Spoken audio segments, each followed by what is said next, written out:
O professor... Bom, então vamos dar o início. A gravação começou agora, eu vou repetir o que eu estava falando. Então vamos dar início à palestra de hoje com o professor Gabriel Dias Rodrigues.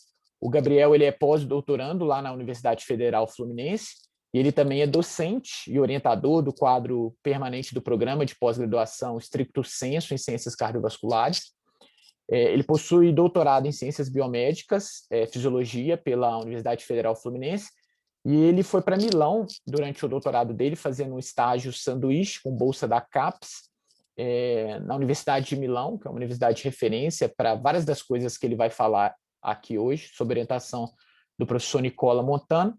E o Gabriel também ele é graduado em Educação Física e possui uma extensa experiência com pesquisa e docência na área de fisiologia cardiovascular, respiratória, exercício físico, treinamento respiratório, que ele vai falar hoje. É uma pessoa que realmente tem uma bagagem muito grande nesses assuntos, né? Um amigo também, um bom colega aí da área que a gente tem estreitado relações, né, acadêmicas, né, Gabriel? Eu já te agradeço aí e deixo aberto para você dar a sua palestra e depois a gente volta com as perguntas, tá bom? Então, no final, gente, a gente deixa para vocês fazerem perguntas, a gente até estimula, porque uma das partes mais legais da palestra é esse debate, essa discussão que a gente faz depois. Aí fica com você aí, Gabriel, muito obrigado. Bom, boa noite a todos. Agradecer aí o Tiago, ao Ciclo de Fisiologia, pelo convite, né? É um prazer estar aqui falando para esse público, né? Estou vendo aqui 73 pessoas, né? Imagino que do Brasil inteiro, então essa é uma das vantagens, né, da gente falar de forma remota.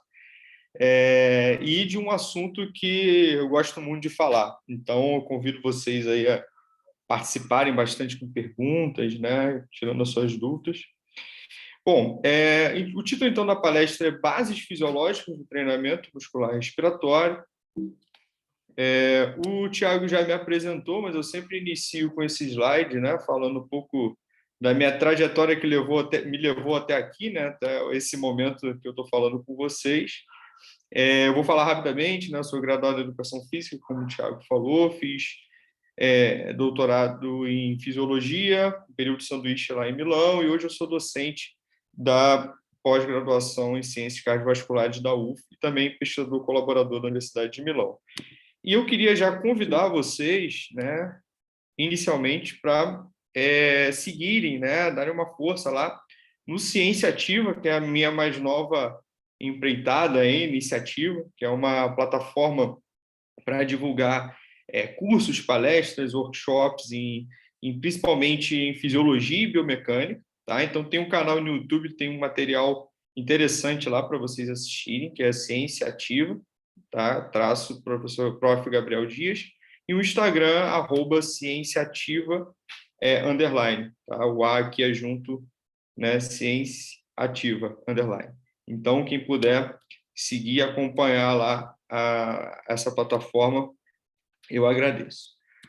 Bom, um resumo do que a gente vai falar hoje, né, é um pouco sobre as premissas da fisiologia cardiorrespiratória do exercício, voltada para o treinamento respiratório, e vocês vão entender por que eu coloquei treinamento respiratório e não treinamento muscular respiratório. E apresentar também algumas noções, né, um esboço sobre a avaliação e prescrição desse tipo de treinamento, tanto para o contexto do desempenho físico, como também da reabilitação cardiopulmonar. Quais são os objetivos dessa aula? Né? Promover alguns insights sobre a avaliação e prescrição do treinamento da musculatura respiratória e fomentar o pensamento crítico diante de algumas evidências científicas disponíveis até o momento. Bom, então vamos começar com a fisiologia, né? Que eu acho que é a base para a gente entender diversos tipos de intervenções, e o treinamento respiratório é uma delas.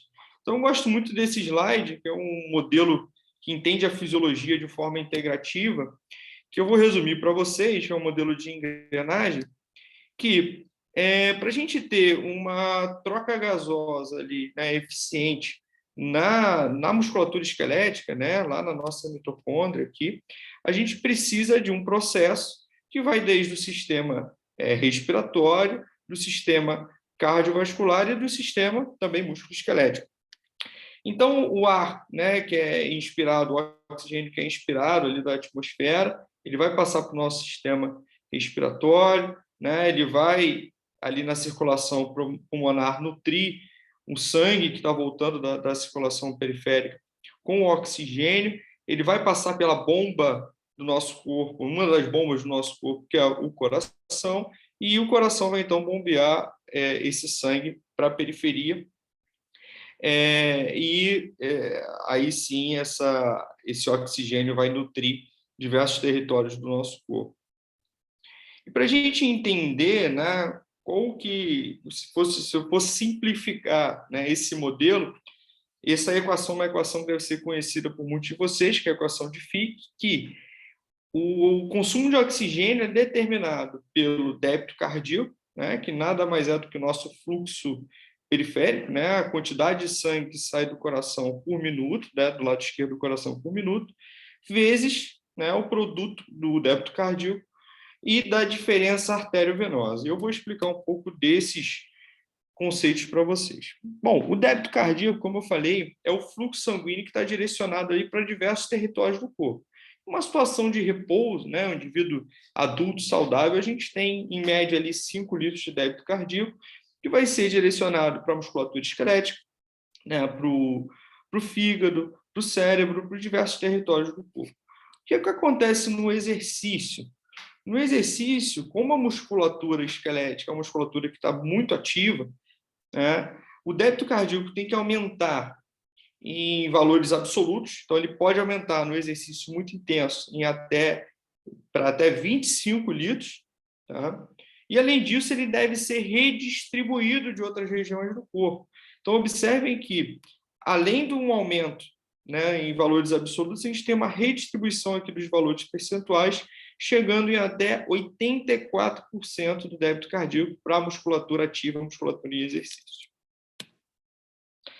E para a gente entender, né, qual o caminho que esse sangue ele vai percorrer aí na nossa hemodinâmica, esse é um slide bem interessante, que eu gosto bastante. É um slide que vai mostrar, então, como que funciona a hemodinâmica corporal, como que funciona esse caminho, né, do fluxo sanguíneo. A gente poderia começar por qualquer um desses etapas, mas eu vou começar aqui pelo ponto 1, tá? Que é o sangue chegando da circulação pulmonar, né, o lado esquerdo ali do coração, ato esquerdo, depois bombeado pelo ventrículo esquerdo e para a circulação periférica aqui pela artéria aórtica. Na circulação periférica, esse sangue que está mais vermelhinho aqui, que está com alta quantidade de oxigênio, ele vai então nutrir diversos territórios do corpo e retornar aqui pelo sistema, né, pelo retorno venoso, para o lado direito do coração, pelo átrio direito, depois pelo ventrículo direito, e assim vai ser bombeado novamente para os pulmões, onde ele vai ser oxigenado e começa novamente esse circuito. E o que seria, então, a diferença arteriovenosa? A diferença arteriovenosa nada mais é do que a quantidade de oxigênio captada de 100 ml de sangue pelos tecidos durante essa viagem, durante uma viagem pelo circuito sistêmico. E no exercício, já que a gente tem, né, uma demanda de débito cardíaco aumentada, como o débito cardíaco aumenta muito, o fluxo sanguíneo aumenta muito, a gente precisa, então, também que a capacidade de extração desse oxigênio pelo músculo esquelético também seja aumentada. Então, tanto o débito cardíaco como a diferença arteriovenosa são aumentados durante o exercício físico. E um aparelho respiratório? Então, voltando naquele modelo de engrenagem, a gente também precisa de um bom funcionamento do aparelho respiratório, né, que de uma maneira aqui bem simples pode ser dividido aqui, né, numa zona de condução, aqui, nariz, laringe e traqueia, e uma zona de troca gasosa. Então, esse ar, como eu falei, né, respirado aqui da atmosfera, ele vai passar nessa zona de condução, vai então chegar na zona de troca, aqui nos pulmões, e vai passar para a circulação periférica. E esse transporte de oxigênio lá para o músculo, como que ele ocorre? Ele depende de alguns fatores, tá? eu vou elencar aqui 4 para vocês. Então, primeiro, seria a ventilação alveolar, que é a entrega de ar atmosférico para o alvéolo. O segundo, a difusão pulmonar, que seria a transferência de oxigênio do alvéolo para o capilar sanguíneo, tá? Ainda lá no pulmão.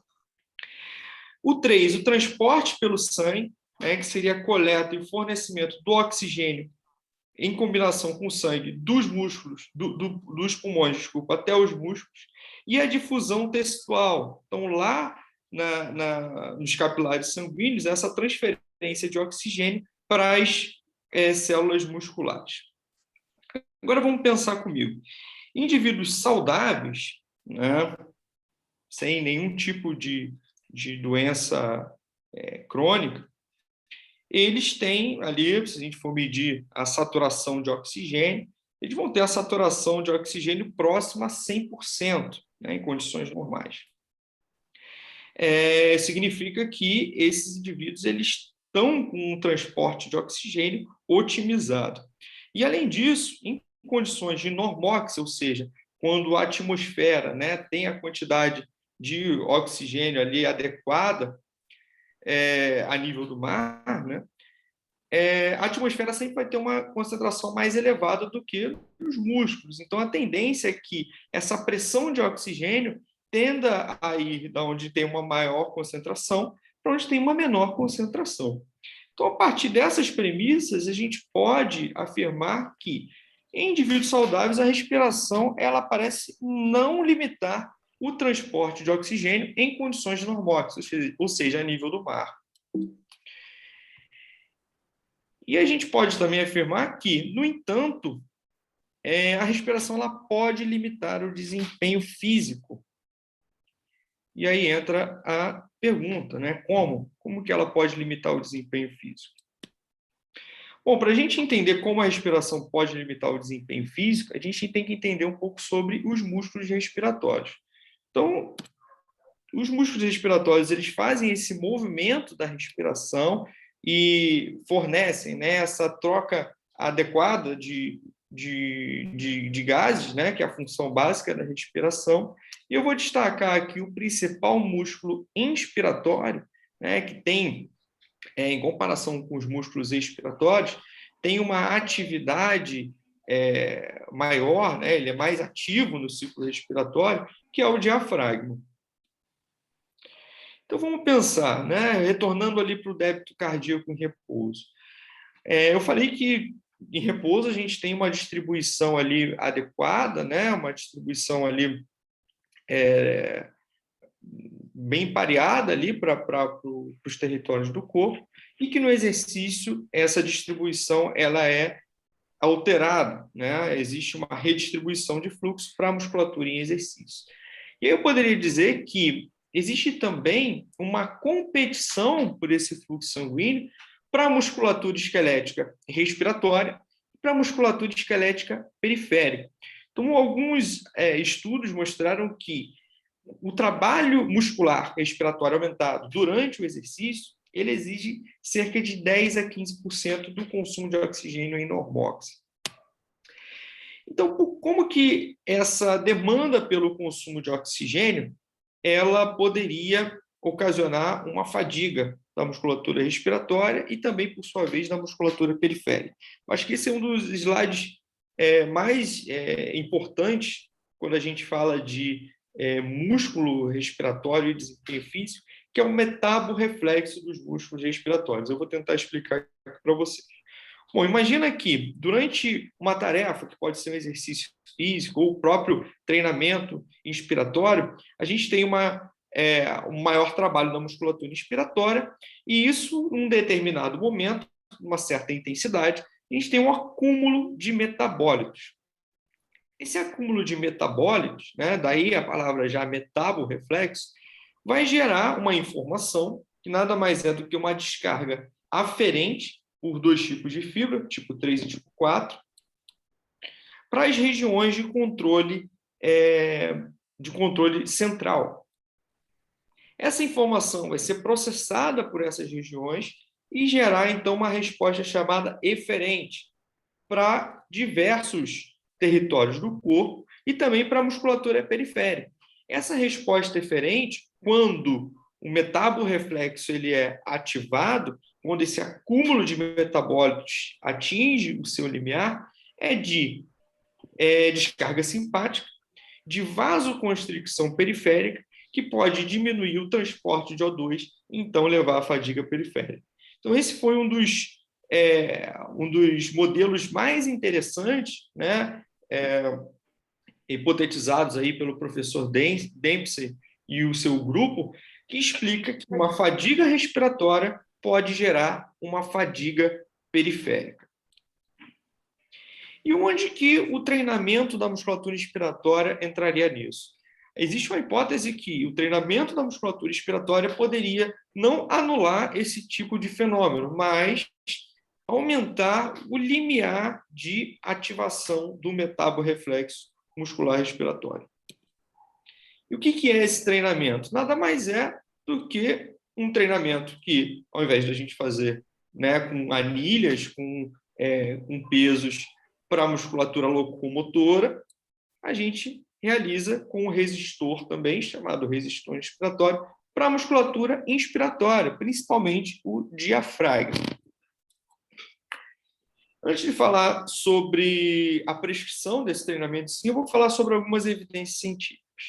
Bom, que o treinamento muscular inspiratório, que a partir de agora eu vou chamar de TMI, né, ele aumenta o desempenho, a gente tem algumas evidências, inclusive essa meta-análise, que avaliou praticamente atletas de diversas modalidades, mostrando que esse tipo de treinamento ele foi favorável para um aumento de desempenho. E como que isso pode ser explicado, né? O metaborreflexo pode explicar isso. Então, esse outro estudo que investigou um pouco mais sobre os mecanismos, o que ele fez? Ele realizou um protocolo de fadiga da musculatura inspiratória, com aquele mesmo resistor inspiratório, levou os indivíduos até a fadiga e observou o comportamento da pressão arterial, tá, que está aqui, e da frequência cardíaca. Isso antes e após um protocolo de treinamento muscular inspiratório. Observem que, antes desse treinamento, a pressão arterial elevava muito mais do que após o treinamento. Isso significa que o limiar do metaborreflexo poderia estar aumentado para essa mesma intensidade. E a gente tem que pensar, será que essa evidência ela é aplicada em diversos contextos? E antes, eu convido vocês a pensar o seguinte: o desempenho físico, ele pode também, que é o desempenho do atleta, ele pode ser transposto para uma realidade que seria um idoso, por exemplo, ou um paciente com alguma comorbidade. O desempenho do atleta pode ser aquele desempenho de conquistar uma medalha, de diminuir o seu tempo, né, de bater um recorde. E para o idoso, o desempenho físico pode ser aquele de subir uma escada sem se cansar tanto, de conseguir amarrar os seus sapatos, de conseguir realizar suas atividades de vida diária. E essa é uma população bem elegível para esse tipo de treinamento, porque a capacidade ventilatória ela diminui naturalmente com o envelhecimento. Tá? Então, a ventilação máxima no indivíduo de 80 anos é muito menor do que o indivíduo de 90 anos. E quando a gente vai pensar no esforço submáximo, como esse de subir a escada, a gente tem uma dispneia, que é mais observada no idoso do que em indivíduos jovens. Isso pode até se prolongar até após o exercício. O envelhecimento ele vai causar uma diminuição da elasticidade do tórax, por exemplo, da capacidade de ampliação da caixa torácica e da força e resistência dos músculos respiratórios. Bom, e foi isso que a gente tentou, então, conduzir, né? Esse foi um dos primeiros estudos da minha tese de doutorado, em que a gente realizou esse protocolo de treinamento muscular respiratório, que é um protocolo que foi realizado 7 dias por semana, por 5 semanas. Foi um protocolo realizado, na maior parte do tempo, em casa. Então, os indivíduos levavam esse equipamento para casa e realizavam com autonomia e retornavam para o laboratório sempre para um ajuste de carga, a partir desse aparelhinho aqui, que eu já vou mostrar para vocês melhor em outros slides. Então, a gente realizava esse ajuste de carga e ele voltava ali a fazer o treinamento com 30% na pressão expiratória máxima na primeira semana e com 50% da pressão expiratória máxima na segunda à quinta semana. O que a gente observou? Que a força da musculatura inspiratória, né, representada pela pressão expiratória máxima, ela já aumentou na primeira semana, aumentou um pouco mais na segunda semana e se manteve até o final do treinamento. Quais foram os desfechos desse treinamento? Bom, a capacidade funcional desse indivíduo aumentou. Então, esse é um teste chamado teste caminhada de 6 minutos, né, que é muito utilizado para esse tipo de população, que tem um bom preditor aí de capacidade física. Então, a gente observou que nesse teste, com uma distância, com um tempo fixo de 6 minutos, esses indivíduos aumentaram a distância percorrida após o treinamento. É bem legal porque a gente foi citado aqui numa meta-análise recente, né, dentre outros estudos, mostrando que o treinamento da musculatura inspiratória é favorável para o aumento da força da musculatura inspiratória nessa população, em idosos, eram idosos saudáveis, né, que não tinham nenhuma outra comorbidade importante. E aí uma outra coisa legal que esse estudo fez foi o seguinte, foi essa correlação aí, que basicamente indica o quê? Um indivíduo que tem uma menor força dos músculos inspiratórios antes do treinamento é o que vai ter um maior ganho. E se esse indivíduo já tem uma força da musculatura inspiratória mais aprimorada antes do treinamento, esse ganho provavelmente vai ser menor. Bom, o que esse estudo também mostrou? Que esses indivíduos melhoravam um outro componente aí que é importante para essa população, que é a modulação autonômica cardíaca. Então, em repouso, esses indivíduos aumentavam a modulação vagal do coração, e após o exercício, existiu também um aumento da reentrada vagal pós-esforço, que é um sinal aí de bom prognóstico cardiovascular, está associado aí a uma menor taxa de mortalidade também nessa população. E a gente, mais recentemente, a gente publicou esse artigo porque a gente queria entender se esse tipo de efeito que a gente observou, tanto na modulação autonômica cardíaca como na força dos músculos inspiratórios, ele era reversível, ou seja, quando eu tiro o treinamento muscular inspiratório, se esse efeito desaparece. E foi isso que a gente observou. Com um destreinamento de 28 semanas, a gente observou que tanto a força dos músculos inspiratórios era diminuída, como também os ganhos na modulação autonômica cardíaca. Esse efeito do treinamento muscular inspiratório na modulação autonômica cardíaca foi observado já em alguns outros estudos, em condições patológicas, como na diabetes, como na hipertensão arterial essencial, na insuficiência cardíaca, na DPOC e também na doença de Parkinson. Mas quais seriam os mecanismos fisiológicos que podem explicar essas adaptações? Bom, existe uma hipótese de que essa melhora, né, tanto da modulação autonômica cardíaca, né, como da função cardíaca e qualidade de vida na insuficiência cardíaca, seja através do metaborreflexo. Então, esse estudo é um estudo bem interessante que mostrou que, após o treinamento da musculatura inspiratória, os indivíduos, né, que fizeram esse treinamento com um protocolo, diante de um protocolo de fadiga, eles tiveram uma desoxigenação menor da musculatura respiratória do que o grupo controle. E, como eu falei, isso repercutiu numa melhora da qualidade de vida. Mas será que o metaborreflexo explica tudo e para todas as condições? Bom, esse estudo foi um estudo que a gente publicou, com o exercício de forma aguda, mostrando que em uma única sessão a gente tem um aumento da modulação vagal. E mais recentemente, esse ano, a gente observou que, por hipótese, isso poderia estar ligado a uma melhora na sensibilidade para o reflexo, né, que controla a pressão arterial aí a curto prazo e vai influenciar também aí no controle autonômico cardiovascular, mas a gente viu que o treinamento muscular inspiratório, principalmente para essa população, são idosos, né, normotensos, o TMI não alterou a sensibilidade baroreflexa.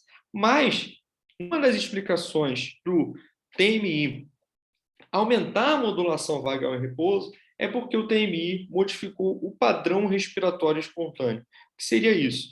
Durante um ciclo espontâneo, o indivíduo tinha a expiração um pouco mais prolongada e o tempo inspiratório mais curto. Então, isso poderia ter influenciado na dinâmica da frequência cardíaca em repouso.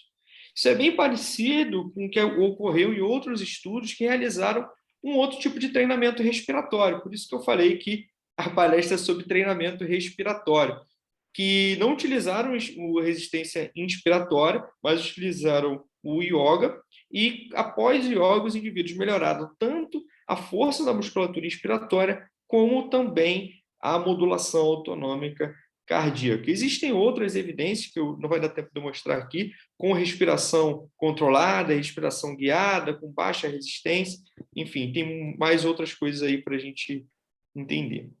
Uma outra evidência que eu queria mostrar para vocês é que a gente viu que o treinamento da musculatura inspiratória também favoreceu aí a melhora do controle postural. Então, esse foi um outro estudo do meu doutorado, que após o treinamento muscular inspiratório, os indivíduos diminuíram a sua instabilidade postural. Então, o que seria isso? A gente tem aqui, né, o centro de pressão do corpo, que basicamente é como o indivíduo se desloca no seu próprio eixo.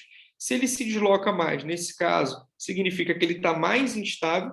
E observe o que aconteceu aqui após o treinamento. Deixa eu pegar aqui a canetinha. Aqui, após o treinamento, a gente teve um deslocamento menor desse centro de pressão do corpo. Isso aconteceu tanto para a velocidade que esse centro de pressão se deslocava, como também a distância percorrida. O que a gente especulou como mecanismo? Né? Durante essa mudança postural, que o indivíduo ficava deitado, depois ficava de pé, a regulação do fluxo sanguíneo cerebral também melhorou. Então, o fluxo sanguíneo na artéria cerebral média, que a gente mediu aqui através desse Doppler de ultrassom, ele teve a velocidade de recuperação aumentada, né? Ele se recuperou mais rápido no grupo aqui após o treinamento, tá? Que é aqui no tracejado. E a gente tentou entender também, explicar um pouco mais desse mecanismo, né? Como que a gente conseguiria explicar essa relação entre respiração, fluxo sanguíneo cerebral e controle postural? Então, isso passou pelo entendimento de como que a bomba respiratória, então esse trabalho, né, de inspirar e expirar, que envolve os músculos inspiratórios, ele pode influenciar o fluxo sanguíneo cerebral. Então, a gente otimizou a bomba inspiratória colocando uma baixa resistência inspiratória para os indivíduos inspirarem assim que eles ficassem de pé, com a hipótese de que isso poderia aumentar o retorno venoso, manter o débito cardíaco e favorecer aí um fluxo sanguíneo maior para o cérebro. Bom, e foi isso que aconteceu. A gente observou que com essa resistência inspiratória, né, uma baixa resistência inspiratória, a gente teve uma menor queda do volume sistólico, uma menor queda do débito cardíaco, o fluxo sanguíneo cerebral diminuiu, né, o seu tempo de recuperação, e isso repercutiu, né, numa diminuição aí da instabilidade postural nessa população. Então, a hipótese é que o treinamento muscular inspiratório, ele melhora a força, a função da bomba respiratória, ele pode promover, então, diversas adaptações, diversos benefícios que vão além daquele metabo-reflexo inspiratório que é ativado durante a fadiga dos músculos inspiratórios. Os benefícios do TMI no controle postural não se encerram por aí. Esse estudo mostrou que o TMI em pacientes com dor lombar crônica, ele melhorou também a instabilidade postural devido a uma maior ativação da musculatura lombar em comparação à musculatura periférica para a manutenção do equilíbrio. Vale lembrar que o diafragma ele está aqui nas musculaturas consideradas musculaturas do core, então o fortalecimento dessa musculatura por si só pode levar a uma melhora aí da estabilidade aí da coluna. E a gente viu justamente que quando a gente aumenta o esforço da musculatura inspiratória, que acontece nessa barra branca aqui, as oscilações do centro de pressão do corpo, do equilíbrio, elas aumentam, e a compensação neuromuscular periférica, né, na musculatura ali do tibial anterior, do sóleo, eles aumentam mais do que a musculatura iliocostal lombar. Bom, então a gente poderia, como eu falei, ficar falando aqui por muito tempo sobre diversas patologias dentro dessa engrenagem que poderiam influenciar a regulação do fluxo sanguíneo, e isso, então, poderia elencar essas modalidades para um possível benefício do treinamento respiratório, mas eu vou falar de uma que está em alta, né, que é a COVID-19. Então, eu sempre faço essa busca aqui perto das palestras, né? Então, essa eu fiz hoje às 5h43 da tarde, e COVID-19, encontramos aí diversos resultados. Mas quando a gente vai observar ali COVID-19 e treinamento da musculatura inspiratória, né, eu encontrei aqui só 6 resultados. E dentre esses resultados, nenhum sobre o treinamento muscular inspiratório no ensaio clínico randomizado, controlado, com um grupo controle, um grupo experimental e COVID-19. Mas aí está uma dica, né, para quem está assistindo a palestra. A ciência é muito dinâmica em todas as suas esferas, mas mais ainda quando se trata de COVID-19, que é a pandemia que a gente está vivendo atualmente. Esse é um site que é o clinicaltrial.gov, né, que alguns pesquisadores eles vão cadastrando os estudos que ainda estão em andamento. Então, eu achei 10 estudos. Não vai dar tempo de falar de todos eles aqui, mas eu destaco aqui 2 estudos nessa página inicial que foram feitos, que estão sendo conduzidos aqui no Brasil, né? E outro estudo aqui também aqui no Brasil, e outro de um grupo da Itália, lá da Universidade de Padova, também bem interessante. Mas vamos entender um pouco do raciocínio fisiológico da doença, ou fisiopatológico da doença, e como que o TMI poderia influenciar nessas diversas fases. Bom, esse é um dos esquemas que eu gosto bastante de apresentar, existem outros, né? Mas basicamente a doença começa com o aumento da carga viral, né, que é inversamente proporcional a essa hiperinflamação ali que é instalada no órgão-alvo, né? E aqui concentrando principalmente em coração e pulmão, mas a gente sabe que é uma doença sistêmica que pode influenciar outros órgãos. Então, no início, a gente tem esse aumento da carga viral. Na segunda fase, uma imagem, né, do pulmão ela anormal, e depois ali, quando a gente tem esse estágio de hiperinflamação, um aumento dos marcadores inflamatórios aí, conhecidos como a tempestade citoquínica. Bom, o COVID-19, né? A COVID-19 ela pode influenciar logicamente o pulmão, mas pode influenciar diretamente também o coração, né? Levando a uma lesão desse músculo que pode não passar pelo sistema respiratório, né? Aumentando a prevalência de arritmias, de síndromes coronárias agudas, da própria insuficiência cardíaca, com fração de ejeção preservada ou não, e de biomarcadores de prejuízo cardíaco. Bom, mas a gente sabe muito pouco sobre a doença, né? Eu estou falando dessa fase aguda, e a gente tem ainda a fase convalescente, né, que é o início aí do chamado long COVID, que pode durar aí meses e até anos, a gente não sabe. Então, na verdade, o treinamento muscular respiratório ele pode entrar em qualquer uma dessas fases, mas a gente precisa ainda de evidências sobre o assunto.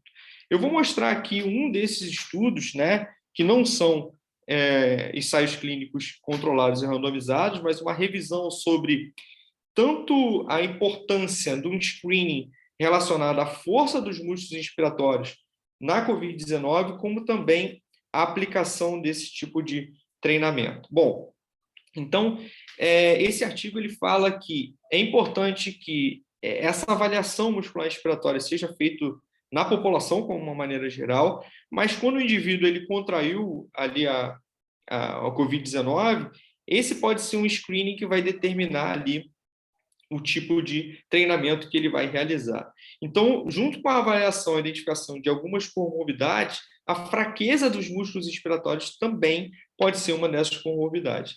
E esse artigo também fala algo bem interessante, é que se a gente treinar a população, né, treinar a musculatura respiratória da população, a gente pode, ainda por hipótese, né, diminuir esses agravos relacionados à Covid-19.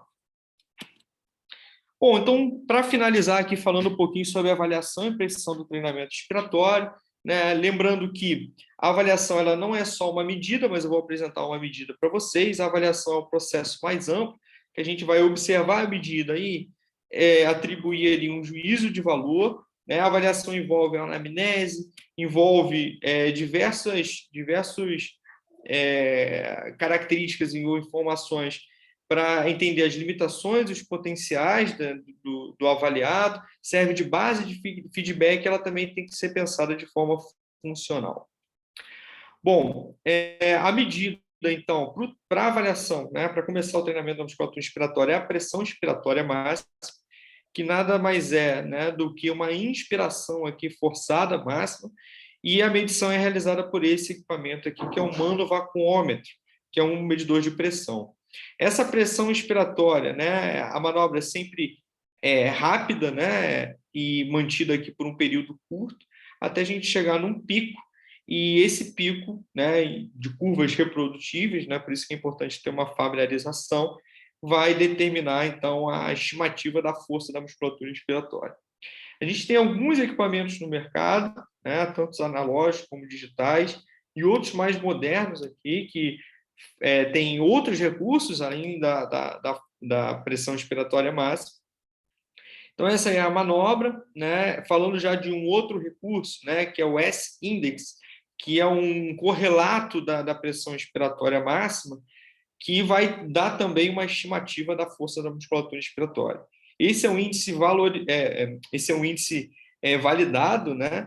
Ele tem uma correlação ali com os valores de pressão inspiratória máxima, aqui mostrado por esse trabalho do grupo do professor Michel Reis, lá da FRJ. Mas é importante a gente saber que antes de começar o treinamento, o indivíduo precisa aprender a respirar. Então, não é para entregar o equipamento, né, na mão do indivíduo e ele vai começar a utilizar ou ele já ir realizando a manobra de pressão respiratória máxima. É importante ensinar com exercícios educativos a respiração diafragmática. O treinamento ele tem basicamente uma base, né, com intensidade de 30% a 60% do máximo, um volume de 4 semanas inicial, 2 vezes por dia, 30 inspirações, e geralmente uma vez por semana é feito um reajuste de carga. Só para esboçar aqui umas etapas de planejamento. Uma primeira fase de avaliação e familiarização sendo muito importante nessa fase, o treinamento de base, o treinamento específico e depois um treinamento de manutenção. Bom, então, pessoal, agradecer aí novamente quem está assistindo, né? A gente vai ter sessão de perguntas e também todos os grupos aí que eu estou envolvido diretamente ou indiretamente, as fontes de financiamento que foram importantes aí para eu realizar as minhas pesquisas. Convidar mais uma vez para quem ainda não seguiu Ciência Ativa, lá eu vou falar muito, né, sobre treinamento muscular inspiratório, sobre fisiologia cardiorrespiratória, tanto no YouTube como também no Instagram, tá aí para vocês seguirem. E convidar vocês, o Thiago já falou no início, para o nosso curso de treinamento físico remoto, tá? Que vai ser realizado aí no dia 19/6, tá? Um sábado, vai ser de 8 às 6 da tarde, 8 da manhã às 6 da tarde. Vai ser um curso muito legal, pessoal. A gente selecionou aí diversas evidências, um material bem rico, para montagem aí de um programa de exercício físico remoto, que vai envolver também treinamento respiratório, né, outras modalidades, treinamento funcional, resistência elástica, realidade virtual, biofeedback. Então, tá um curso bem interessante, as vagas são limitadas, né? A gente vai colocar aí o link para vocês acessarem, o link para inscrição, e a gente tem um deadline aí de inscrição, prazo de inscrição para esse segundo lote até sexta-feira, então não perca. Convidar vocês também a acessarem, quem tiver interesse, o curso de avaliação e precisão do treinamento respiratório, que é um curso mais aprofundado, que está disponível também lá no Ciência Ativa. Um curso de fisiologia clínica também, quem tiver interesse. E para acessar, é só ir lá no Ciência Ativa, né, para fazer a inscrição. A gente tem esse linkzinho aí que tem um endereçamento para todos esses cursos. Então, é só clicar nesse link, vocês já vão ter o link para inscrição em todos esses, tá? Então, acessem lá. Então é isso, estou aberto aí a perguntas. Espero que vocês tenham gostado aí da palestra.